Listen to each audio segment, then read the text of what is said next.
Lecture audio du conte L'Ondine de Jacob et Wilhelm Grimm par Valérie Alain.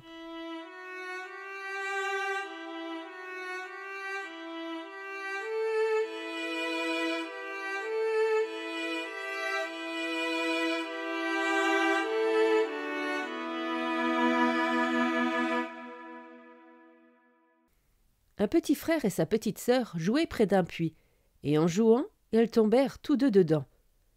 En bas, il y avait une ondine qui dit « À présent, je vous tiens, et je vais vous faire travailler dur. » Et elle les emmena avec elle. Elle donna à la fillette du lin sale et tout emmêlé, affilé, et elle devait aussi porter de l'eau pour remplir un tonneau percé. Le garçon, quant à lui, devait abattre un arbre avec une hache émoussée. Et elle ne leur donnait rien d'autre à manger que des boulettes dures comme de la pierre. Finalement, la patience des enfants fut à bout, si bien qu'ils attendirent que l'ondine soit partie à l'église un dimanche, et ils prirent la fuite.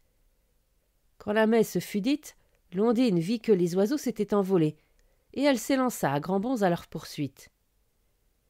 Mais les enfants la virent arriver de loin, et la fillette jeta une brosse derrière elle, qui fit apparaître une grande montagne de brosses, couverte de milliers et de milliers de piquants, que l'ondine fut obligée d'escalader à grand-peine. Mais finalement, elle arriva tout de même de l'autre côté. Quand les enfants virent cela, le petit garçon jeta un peigne derrière lui, qui fit apparaître une grande montagne de peignes, hérissée de milliers de dents. Mais l'ondine réussit à s'y cramponner, et elle finit par arriver de l'autre côté. La fillette jeta alors un miroir derrière elle, qui fit apparaître une montagne de miroirs. Elle était si lisse, mais si lisse, que l'ondine ne put la franchir. Elle se dit alors « Je vais vite rentrer chez moi pour aller chercher ma hache et pour casser en deux la montagne de miroirs. » Mais le temps qu'elle soit de retour, les enfants s'étaient enfuis depuis longtemps, si bien que l'ondine dut reprendre le chemin de son puits.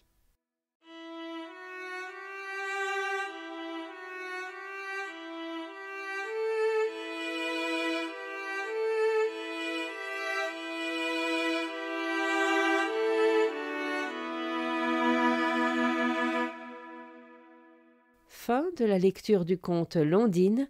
Merci de votre écoute. Je vous rends vos oreilles. Cœur avec les doigts.